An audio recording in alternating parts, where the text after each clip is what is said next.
महोदय, हम लोग जब किसी विषय पर बोलना शुरू करते हैं वित्त के बारे में, तो हमारे सामने दो बिंब होते हैं। एक बिंब होता है भारत, वो भारत जिसे हम अपनी माँ मानते, हमारे शास्त्र जिसके बारे में कहते हैं माता भूमि पुत्रो हम पृथिव्यामा। हजारों साल पहले जिसके बारे में लिखा गया, उत्तरम यत् समुद्रस्य हिमाद्रस्तैव दक्षिणम वर्षम तद भारतम नाम भारती यत् संत। समुद्र के उत्तर में और हिमालय के दक्षिण में ये जो देश है इसे भारत कहते हैं, और हम भारत के पुत्र हैं, भारत के बच्चे हैं, और इसलिए भारतीय कहे जाते हैं। दूसरा बिंब होता है हमारे प्रधानमंत्री का। 26 मई 2014 को जब उन्होंने पहली बार शपथ लिया, और हम गर्व के साथ कह सकते हैं दुनिया की अकेली शख्सियत स्वर्गीय नेहरू जी के पास जिन्होंने तीसरी बार शपथ लेने का काम लगातार सफलता के साथ किया।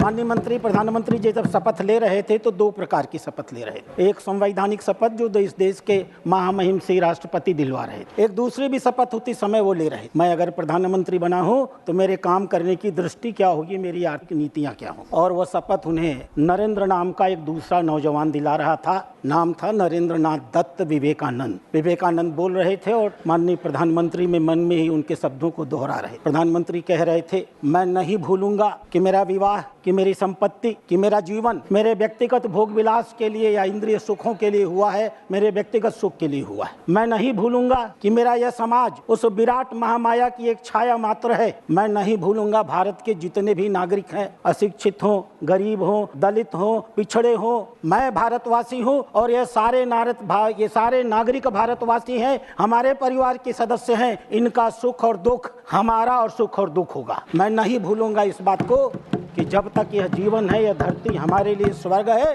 और भारत का कल्याण ही हमारा कल्याण है। और इसी सपने को लेकर के मैं गर्व के साथ कह सकता हूँ, जिस यात्रा को माननीय प्रधानमंत्री ने 2014 में शुरू किया, हम गर्व के साथ कहते हैं आज से 2024 तक वो यात्रा उनकी अनवरत जारी है। एक जमाने में रामधारी सिंह दिनकर ने, आज माननीय वित्त मंत्री जी बात कर रहे थे, आज से 60 साल पहले लिखा था देश की आर्थिक व्यवस्था के बारे में। कुछ समझ नहीं पड़ता रहस्य क्या है, जाने भारत में बहती कौन हवा है, धरती के सब पेड़ दीन दुर्बल है, गमलों के ही पेड़ सुदम्य सुदल है। जब तक है यह वह सम्य समाज सड़ेगा, किस तरह एक होकर यह देश लड़ेगा। सबसे पहले यह दुरित मूल काटोरे, समतल पीटो खाइया खड्ग पाटोरे, बहुपाद बटों की सिरा शोर छाटोरे, जो मिले अमृत सबको समान बाटोरे। माननीय पूर्व वित्त मंत्री भारत का भाषण दे रहे थे, वर्तमान की नीतियों के बारे में बता रहे थे। 1960 में रामधारी सिंह दिनकर भारत की स्थिति के बारे में बखान कर रहे थे और ऐसा लग रहा था वर्तमान से कोई इनका संबंध ही नहीं हो।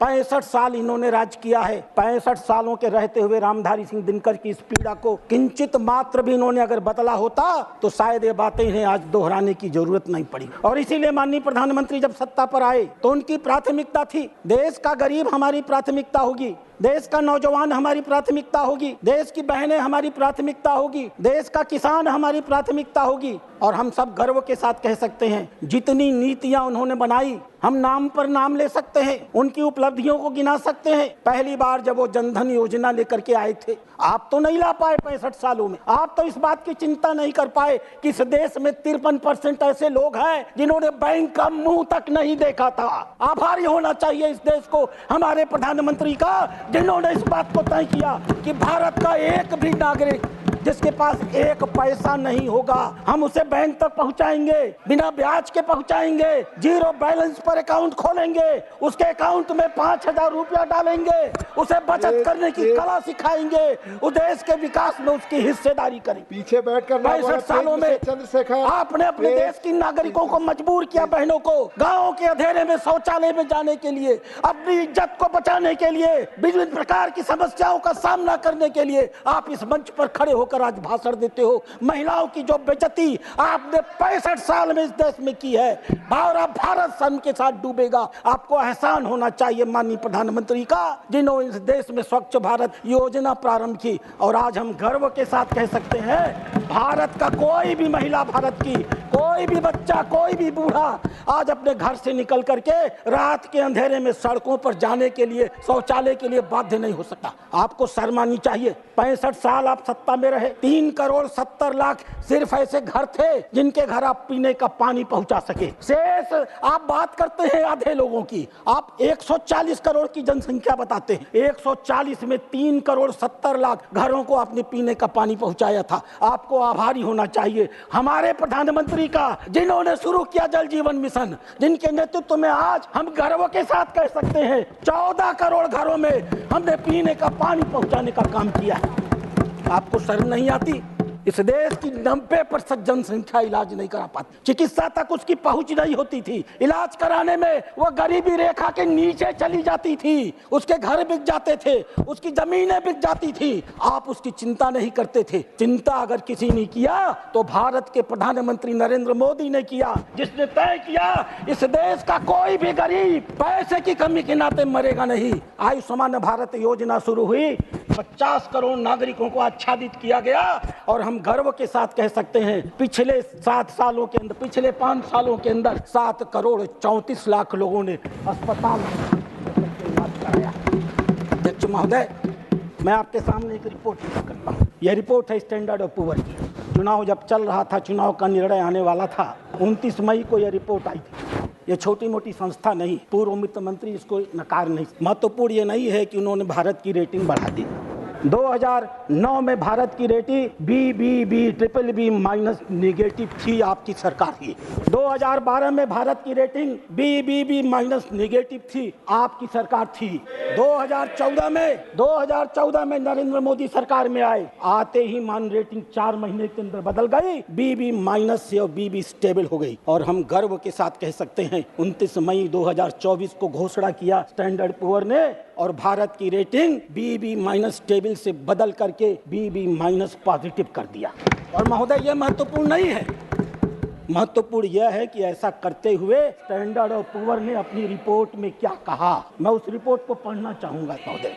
उन्होंने लिखा कि भारत को मजबूत आर्थिक विकास ने भारत की ऋण ग्राह्यता पर सकारात्मक प्रभाव डाला है। इस सुदृढ़ आर्थिक ढांचे का आने वाले 2-3 सालों में विकास की गति पर बहुत प्रभावी असर पड़ने वाला है। उन्होंने लिखा, सरकार ने अपने खर्चे के स्वरूप और उसके वितरण को पूरी तरह से बदल दिया है और बढ़ता हुआ हिस्सा अवस्थापना विकास पे खर्च किया जा रहा है। आने वाले समय में यह भारत की जड़ता को समाप्त कर देगा और भारत को विकास की बहुत ऊंचाइयों पर लेकर के जाएगा। उन्होंने लिखा, लगातार नीतिगत स्थायित्व से, गहराते हुए आर्थिक सुधारों से और उच्च दर के अवस्थापना सुविधाओं के निवेश से भारत लंबे समय तक विकास की संभावनाओं को बनाते रहेगा। भारत की अर्थव्यवस्था, पहला तमाचा जो आपके ऊपर है, जो आरोप हम लोगों के ऊपर आप लगाते हैं, उस कंपनी ने लिखा, भारत की अर्थव्यवस्था ने कोविड की आपदा के बाद बहुत प्रभावशाली ढंग से वापसी की है। पिछले 3 सालों में भारत के वास्तविक आर्थिक विकास की दर और सकल घरेलू उत्पादन का क्षेत्र में सर्वाधिक 8.1% की औसत से वृद्धि हुआ है। भारत एशिया पैसिफिक क्षेत्र में पर बैठकर बात न करें, सर्वाधिक विकासशील है। अपनी और सीटों पर जाओ प्लीज। आने वाले 3 सालों में यह विकास की दिशा और गति बनी रहेगी। भारत 7% के दर से विकास करता रहेगा। भारत के सकल बैठकर बात न करें, उत्पादन और ऋण के अनुपात में प्रभावी प्रभाव पड़ेगा। अध्यक्ष महोदय, दूसरा तमाचा इनकी गाल पर मारा है स्टैंडर्ड ऑफ पुअर ने और लिखा, यह उनके शब्द हैं, वर्ष 2024-25 में मोदी सरकार ने अवस्थापना के विकास में 11,11,000 करोड़ रुपए खर्च किए हैं, अर्थात GDP का 3.4%। और अगला वाक्य जो उन्होंने लिखा, हम नहीं कह रहे, भारतीय जनता पार्टी के लोग नहीं कह रहे, हमारे अर्थशास्त्री नहीं कह रहे, स्टैंडर्ड ऑफ पुअर ने लिखा, आज से 10 साल पहले, किसकी सरकार थी ध्यान दीजिएगा, आज से 10 साल पहले खर्च से यह 4.5 गुना अधिक है और भारत इमर्जिंग और डेवलपिंग इकोनॉमी का बेस्ट परफॉर्मिंग स्टेट है। अगली टिप्पणी क्या थी उनकी, आप EPFO को नहीं मानते, आपको एक निजी संस्था CMI की रिपोर्ट समझ में आती। आश्चर्य होता है, आप भारत के IBI को वित्त मंत्री रहे हैं 60 साल, यहाँ बैठ करके इन्होंने शासन किया होगा, RBI को नकारते हैं, उसी RBI के सहारे ये वित्त मंत्री बने रहे होंगे। आज इतनी अनैतिकता है कि उसी RBI के आधार पर इन्होंने ही गवर्नर बनाए होंगे, आज उसी RBI की रिपोर्ट को चुनौती दे रहे हैं। RBI और EPFO रोजगार की बात करते हैं। 2017 के पहले यह सरकार रोजगार की की गणना ही नहीं कराती थी। बैठे हैं, हिम्मत होगी तो खुली जवाब देंगे। 5 साल में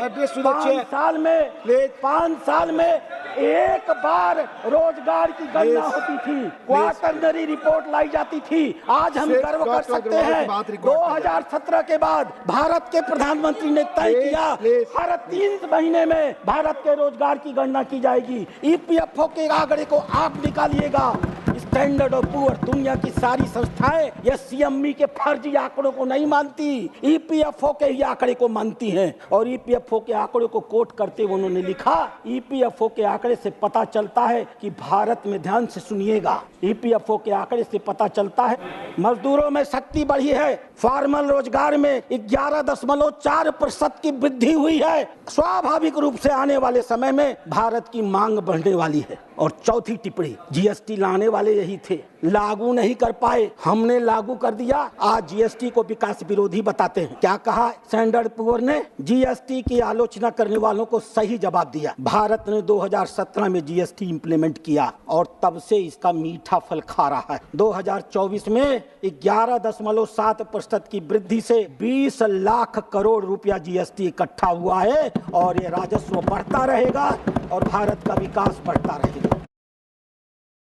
पीएलआई स्कीम पर माननीय पूर्व वित्त मंत्री महोदय, स्टैंडर्ड और पुअर ने पीएलआई का उल्लेख किया है, प्रोडक्टिव लिंक इंसेंटिव का। पीएलआई, उन्होंने लिखा, पीएलआई स्कीम ने भारत में इलेक्ट्रॉनिक इंफॉर्मेशन टेक्नोलॉजी, ऑटोमोबाइल और उसके कंपोनेंट पर बहुत अधिक धन आवंटित किया है। इससे भारत के उत्पादन सेक्टर में विदेशी निवेश बढ़ा है और बहुत सी विदेशी फर्में भारत की ओर आकर्षित हुई हैं। और उन्होंने लिखा, आपदा के काल में भारत की आप चिंता कर रहे थे ना फिस्कल डेफिसिट की, 2012-13 में जब आपने सरकार छोड़ी थी वित्त मंत्री, तो भारत का फिस्कल डेफिसिट 10.5% था। आपको बहुत आंकड़े याद होते हैं ना, तो याद करिएगा 12 से 13 में भारत का एफडी 10.5, भारत का फिस्कल डेफिसिट 10.5% था। होगा तो आप खड़े होकर चुनौती दीजिएगा। उन्होंने लिखा, भारत की फिस्कल डेफिसिट आपदा के काल में 9 से 13% थी, 2024 में 5 से 5.7% हुई, 2025 में 5.1% हुई, 2028 तक ये 4.5% होगी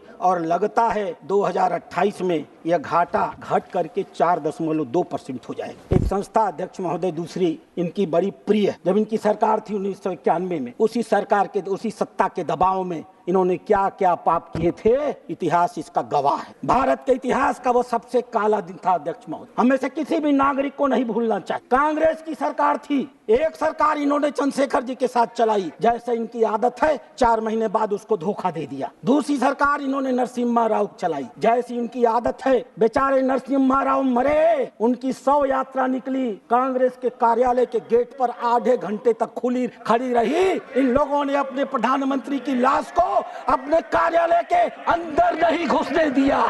इतिहास के पन्ने गवाह है, जवाब देना पड़ेगा। अध्यक्ष महोदय, आईएमएफ मॉनिटरी फंड की रिपोर्टिंग है ये।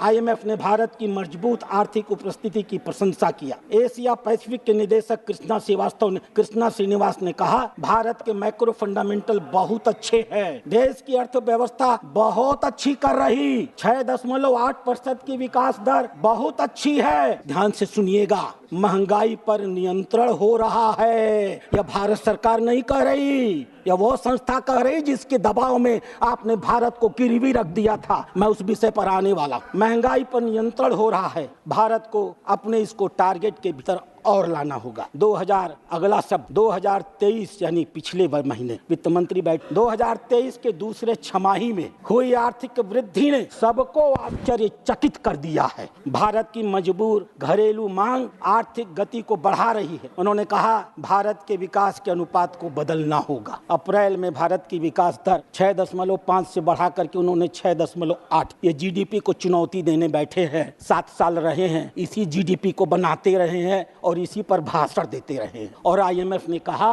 हम दोबारा भारत के अनुमान को बदल रहे हैं और भारत के विकास दर को 6.8 से बढ़ाकर 7 कर। और सभापति महोदय, उपसभापति महोदय, उन्होंने सिर्फ भारत का ही विकास नहीं बताया, उन्होंने पूरी दुनिया के विकास का खाका खींचा। अमेरिका की विकास दर 2.7%, जर्मनी की विकास दर 0.2%, फ्रांस की विकास दर 0.7%, इटली की विकास दर 0.7%, स्पेन की विकास दर 1.9%, यूके की विकास दर 10.5%, जापान की विकास दर 10.9%, रूस की विकास दर 3.2%, ब्राजील की विकास दर 2.2%, मैक्सिको की विकास दर 2.4%, साउथ अफ्रीका की विकास दर 10.9%। और हम गर्व के साथ कह सकते हैं भारत की विकास दर 7% का आंकड़ा IMF की संस्था ने दिया है अध्यक्ष महोदय। और कौन है ये IMF? प्रमोद जी, 2091 में आप ही की सरकार, 3 हफ्ते का फॉरेन रिजर्व आपके पास नहीं था, 3 हफ्ते का पैसा नहीं था आपके पास। मूडी ने आपको डाउनग्रेड कर दिया था, IMF ने आपको लोन देने से मना कर दिया था, वर्ल्ड बैंक ने आपका पैसा रोक लिया था, आपके पास पूरी की पूरी व्यवस्था फेल कर रही थी। आप मजबूर हुए, आपने 2 बार 1 जुलाई और 3 जुलाई को भारत की मुद्रा का अवमूल्यन किया और सबसे घटिया काम, सोना गिरवी रखा तो रखा, अगर आपका दिल साफ था तो खुलेआम सामने रखते। चोरी से सोना गिरवी रखने का काम दुनिया किसी सरकार ने किया तो भारत सरकार ने किया। और भारत का 67 टन सोना इन लोगों ने 2 बार, एक बार 20 टन सोना, एक बार 43 टन सोना। मेरे को कोई असर नहीं पड़ता, बैठो नहीं चिल्लाते रह जाओगे।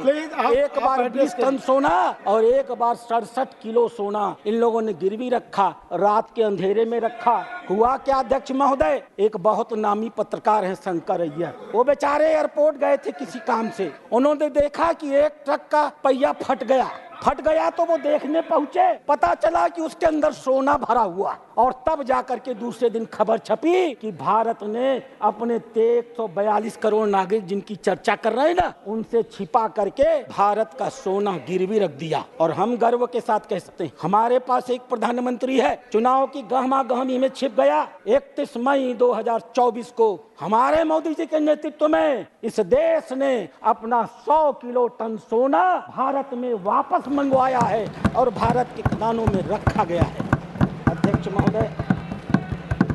अध्यक्ष महोदय, ये चर्चा कर रहे थे आर्थिक आंकड़ों की, मैं भी इन्हें कुछ आंकड़े बता देना चाहता। इन्होंने चर्चा किया ऋण के ऊपर। आज भारत का ऋण GDP का 85% है, मानता हूँ। पूरी दुनिया के क्या आंकड़े हैं? अमेरिका का ऋण 129% का GDP का है, जापान का ऋण 264% का है, इटली का ऋण 142% ऑफ GDP है, फ्रांस का ऋण 112% ऑफ GDP है, यूके का ऋण 97% ऑफ GDP है, भारत का ऋण 85% ऑफ GDP। पूरी दुनिया में भारत ने विकास भी सर्वाधिक गति से किया है और भारत की ऋणग्रस्तता भी पूरी दुनिया में उसके सकल घरेलू उत्पादन के मुकाबले सबसे कम। और ये विकास हमने तब किया है डॉक्टर अध्यक्ष महोदय, जब हम इस देश के नागरिकों से सबसे कम टैक्स दें। आप बात कर रहे थे इनकम टैक्स की, हम गर्व के साथ कहते हैं भारत अकेला ऐसा देश है, पूरी दुनिया का अकेला देश है जो पूरी दुनिया में अपने नागरिकों से सबसे कम का टैक्स लेने का काम करता है। ब्रिटेन अपने नागरिकों से 33% टैक्स लेता है, नॉर्वे 31% टैक्स लेता है, ऑस्ट्रेलिया 30% टैक्स लेता है, स्विट्जरलैंड 27.5% टैक्स लेता है, इजराइल 24% टैक्स लेता है, यूरोपियन यूनियन 26% टैक्स लेता है, जर्मनी 22% टैक्स लेती है, स्वीडन 21% टैक्स लेता है, अमेरिका 16.5% टैक्स लेता है। और हमने जो पूरी दुनिया में यह ऐतिहासिक विकास गति पाई है वह सिर्फ 7.6% ऑफ GDP का टैक्स सिर्फ और सिर्फ इसी टैक्स के आधार पर काई। और अध्यक्ष महोदय, ये अभी रुकिए, बैठिए सर, ये RBI की रिपोर्ट, ये RBI की राधा मोहन अग्रवाल मंत्री RBI की अधूरी रिपोर्ट पेश कर रहे थे। आपस में बात नहीं, मैं पूरी रिपोर्ट पेश कर देता हूं अध्यक्ष महोदय, सभापति महोदय। 2011 में भारत के नागरिकों का नेटवर्थ जीडीपी का 85.7% था। आंकड़े हैं, आपने कोट किया है, पढ़िएगा पूरी तरह। मार्च 2014 में 3 साल के कार्यकाल में यह 85.7% से घट करके 78.5% आ गया। 3 साल के अंदर आपने देश के नागरिकों की 7% पूंजी लूट लिया। और हम गर्व के साथ कह सकते हैं, मार्च 2014 में मोदी जी की सरकार आई और हमारा नेट फैमिली वर्थ 78.5% से बढ़ करके 97.2% हो गया। अर्थात कुल मिला करके हमने 19% अतिरिक्त पूंजी इस देश के नागरिकों के जेब में पहुंचाने का काम किया। 2014 में इनकी सरकार थी, प्रति व्यक्ति आय 86,000 थी, 86,000। आपके आंकड़े हैं महाशय, 50% नागरिक, 70% नागरिक। उस समय आंकड़ा देते थे तो आपको 50% और 70% नहीं दिखता था। उस समय आपको औसत दिखता था। 86,000 का आपने आय देकर छोड़ा था। आज भारत की प्रति व्यक्ति की आय कितनी है? कहाँ आपने 86,000 पर छोड़ा था। और हम गर्व के साथ कह सकते हैं, आज भारत का आम नागरिक 2,12,000 रुपया कमाता है। 2,12,000 रुपए इस देश के प्रति व्यक्ति की आय। और ये बात कर रहे थे गरीबों की, ये बात कर रहे थे देश की अर्थव्यवस्था की, ये बात कर रहे थे कि लोगों के पास धन नहीं है इस बात का कि वो बेचारे खर्च कर सके। मैं सिर्फ एक आंकड़ा आपके संज्ञान में लाना चाहूंगा अध्यक्ष महोदय। आरबीआई को माने या न माने, सरकार तो वो उसी से चलाती। आरबीआई देश के पास कितना पैसा है, कितना पैसा खर्च करती है, नागरिकों को अपने विकास का अंदाज कैसे लगता है, उनके पास पैसा नहीं है तो वो काम कैसे करते हैं, इसलिए वो हाई फ्रीक्वेंसी इंडिकेटर्स निकालते। ये वही आंकड़े हैं जो अपनी सरकार में रहते समय ये भाषण दिया करते रहे होंगे। मैं इन्हें इनके चेहरे पर दिखा देता हूँ। ग्रामीण एरिया में 2 व्हीलर्स का सेल 21.3% बढ़ गया। कैसे बढ़ गया? बिना पैसे के। 3 व्हीलर्स का सेल 12.3% बढ़ गया। आपने जेब में पैसा डाला था। ट्रैक्टर का सेल 3.7% बढ़ गया। आदमी के पास पैसा नहीं था तो वो ट्रैक्टर खरीद रहा था। टोल कलेक्शन 37.5% बढ़ा है पिछले 1 साल। 37.5%। ये गाड़ियां बिना पेट्रोल के चलती हैं, बिना डीजल के चलती हैं क्या? बिना आवश्यक के आप बताते हैं कि हमने 5 लाख कितना किलोमीटर बताया आपने? 500,000 इन 1 month। By God, he only can move, nobody else can move, nobody else can move, he only can move. मैं तो आश्चर्यचकित हूँ अध्यक्ष महोदय। टोल कलेक्शन 37% बढ़। पैसेंजर व्हीकल का सेल 4.9% बढ़ गया। डोमेस्टिक एयर ट्रैफिक 6.6% बढ़ गई। डोमेस्टिक एयर कार्गो ट्रैफिक 6.7% बढ़ गई। इंटरनेशनल पैसेंजर्स 13.2% बढ़ गए। रेलवे फ्लाइट ट्रैफिक 10.1% बढ़ गई। होटल ऑक्यूपेंसी 60% बढ़ गई। सीमेंट का प्रोडक्शन 10.6% बढ़ गया। मकान नहीं बन रहे थे, निर्माण नहीं हो रहा था, तो सीमेंट क्या कर रहे थे महाराज? कभी तो इन आंकड़ों को देखने की कोशिश करिए।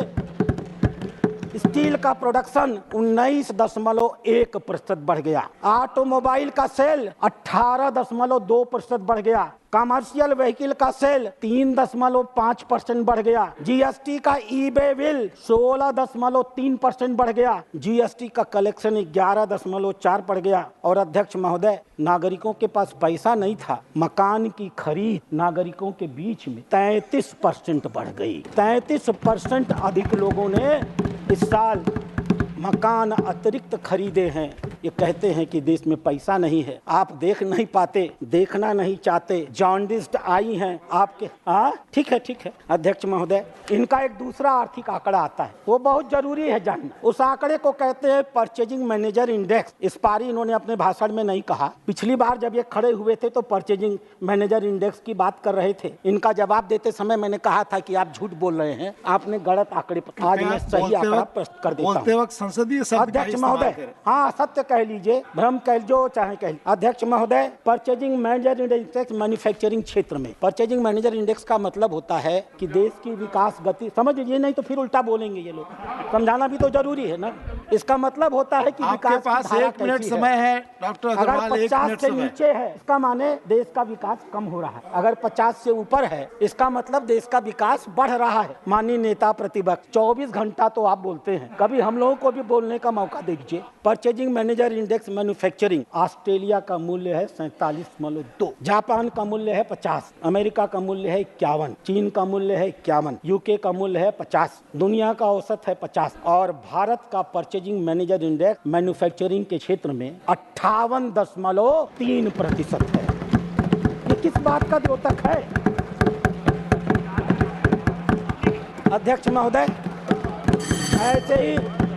ऐसे ही एक सर्विस के क्षेत्र में मैनेजर इंजेक्शन काला जाता है। पिछले भाषण में इन्होंने उसको भी कोट आपका किया। समय खत्म हुआ, जो भी बोलेंगे अध्यक्ष जी बैठे हैं, मेरे नेताजी बैठे हैं, जितना समय देंगे मैं बोल दूंगा। आदेश होते मान मैं बैठ जाऊंगा। ये भाजपा का समय है अध्यक्ष सभापति महोदय। एक सर्विस मैन्युफैक्चरिंग इंडेक्स होता है, इस बार इन्होंने नहीं बोला क्योंकि थोड़ा पढ़ लिख लिए होंगे, जान गए होंगे कि पिछली बार झूठ बोल दिया। मैं उसका आंकड़ा बता देता हूँ। कृपया संसदीय शब्द का ही इस्तेमाल करें। रूस का, हाँ, झूठ शब्द हटा दीजिएगा अध्यक्ष उपसभापति महोदय। गरने बोलने के लो में आ गया होगा, मैं उसे वापस था। रूस का परचेजिंग मैनेजर इंडेक्स सर्विस क्षेत्र में 47.6, जापान का 49.4, यानी सब 50 से कम। ऑस्ट्रेलिया का, तू जाके बलिया को बिहार के मुख्यमंत्री का आने बड़ा बाधा झेला था वो उनके बेईमानन के, लालू यादव के और तेजस्वी के। तोरे जैसा पढ़ल लिखल आदमी केकर गुलामी करा था, समझे नहीं। व्यक्तिगत टिप्पणी नहीं रहेगी रिकॉर्ड में, प्लीज। ऑस्ट्रेलिया चेयर को देखकर बोले। ऑस्ट्रेलिया 51%, चीन 51%, यूके 52%, यूएसए 53%। अध्यक्ष महोदय, भारत का सर्विस क्षेत्र का पीएमआई 60.5% है, पूरी दुनिया में अकेला। एक तीसरा आंकड़ा भी है जिसके बारे में पिछली बार ये नहीं बोल, कंपोजिट मैनेजर इंडेक्स, जापान 49.7। अब सुन नहीं रहे ये लोग, सुन सब रहे हैं, न सुनने का नाटक कर रहे हैं, सुन सब रहे हैं। एक एक कान इधर कर लिए, आप अपने समय से अधिक बोल रहे हैं, पार्टी का अधिक समय ले रहे हैं डॉक्टर साहब। 49.7, रूस 49.7, ऑस्ट्रेलिया 50%, यूके 52%, पूरी दुनिया का औसत 53% और भारत 60.9% का आंकड़ा। अध्यक्ष महोदय कुछ और बातें हैं। आप ऑलरेडी अपनी पार्टी जो पार्टी ने समय दिया था उससे आप अधिक बोल चुके हैं। अध्यक्ष महोदय, कंक्लूड। दूसरा आर्थिक आंकड़ा निकलता है जिससे ये निकाला करते थे। इन्हें भी 7 साल वित्त मंत्री रहे हैं, हालांकि ये टुकड़े टुकड़े में रहे हैं ना। हमारी वित्त मंत्री तो लगातार हैं, एक कंटिन्यूटी है। ये बेचारे आते भगा दिए जाते थे, आते थे भगा दिए जाते थे, रह करके रहते थे, इसलिए अस्थायी तो नहीं आ पाता था इनका। हमारे वित्त मंत्री का अस्थायी तो है 7 साल का। प्रोफेशनल फोरकास्टर्स का असेसमेंट किया गया है, सारे के सारे आंकड़े तैयार हैं अध्यक्ष महोदय। रियल जीडीपी 6.8, IMF मांगेगा, स्टैंडर्ड पुअर मानेगी, भारत सरकार मानेगी, वर्ल्ड बैंक मानेगी, भारत के लोग मानेंगे, नहीं मानेंगे तो यही बेचारे नहीं मानेंगे। Real private final consumption expenditure 6%, gross fix capital formation 8.6%, gross value added 6.6%। और अध्यक्ष महोदय, इनके कार्यकाल में CAD करंट अकाउंट डेफिसिट 4.5% था। हम गर्व के साथ कह सकते हैं हमारी वित्त मंत्री ने कल बजट प्रस्तुत किया और हमारा CAD 4.5% से घट करके 0.7% पर आ गया है। एक और आंकड़ा ये लोग निकलवाते हैं अध्यक्ष महोदय, वित्त मंत्री है ना, ये भूल गए होंगे, याद करा देना जरूरी है, याद करा देना जरूरी है इनको अध्यक्ष महोदय। वाला याद करा, हाँ, अपने जमाने का सब याद रहता था, लंबे लंबे। ये लोग एक्चुअली अध्यक्ष महोदय जब अंग्रेजी में बोलते हैं ना तो हम अपने उत्तर भारत के लोग थोड़ा दबदब से जाते हैं।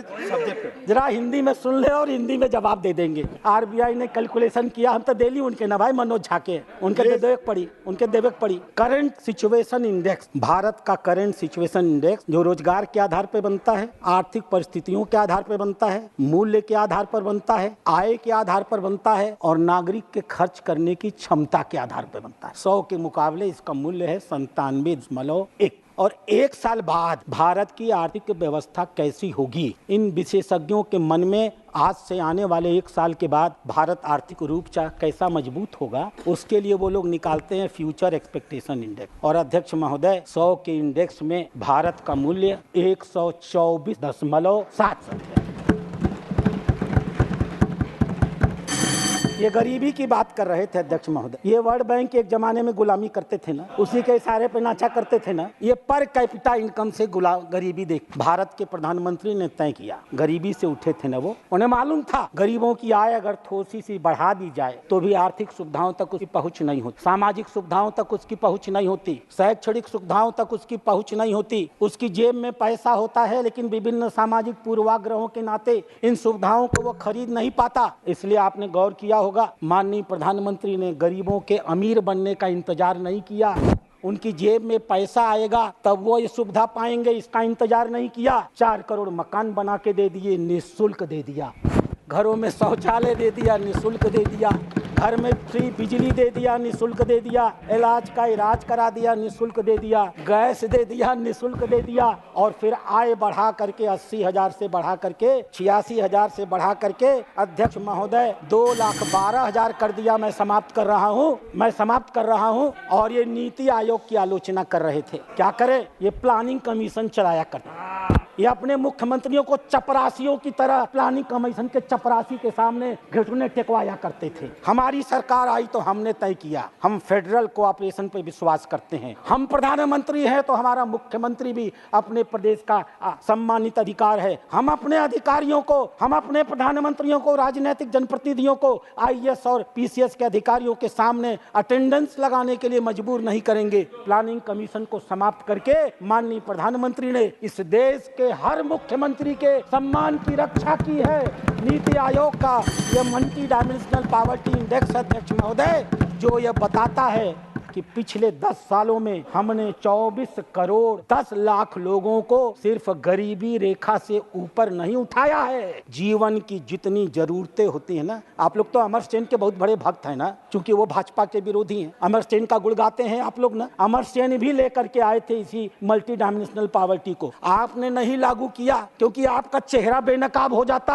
आपने नागरिकों को सुविधाएं दी नहीं थी, खाली फर्जी पर कैपिटा बताया करते थे। इसलिए आपने इस देश में मल्टी डायमेंशनल पॉवर्टी कभी नहीं लागू की। भारत के प्रधानमंत्री ने काम किया था, नागरिकों तक सुविधा पहुंचाई थी। चुनौती के साथ उन्होंने कहा जब तक एक एक नागरिक के चेहरे पर खुशी नहीं आएगी, गांधी जी का वो सपना पूरा नहीं होगा कि जब तुम नीतियां बनाते हो तो यह देखो कि तुम्हारी नीतियों से गरीबों के आंसू साफ होते हैं या नहीं। हम गर्व के साथ कह सकते हैं पिछले 10 सालों में हमने 24 करोड़ 10 लाख नागरिकों के आंखों से आंसू पूछे। अध्यक्ष महोदय, मैं अभी बहुत कुछ कहना चाहता था, थैंक यू, लेकिन आपने रोका है, इसलिए मैं रुक रहा हूँ। मौका दीजिएगा तो फिर अपनी बातें रखूंगा। धन्यवाद।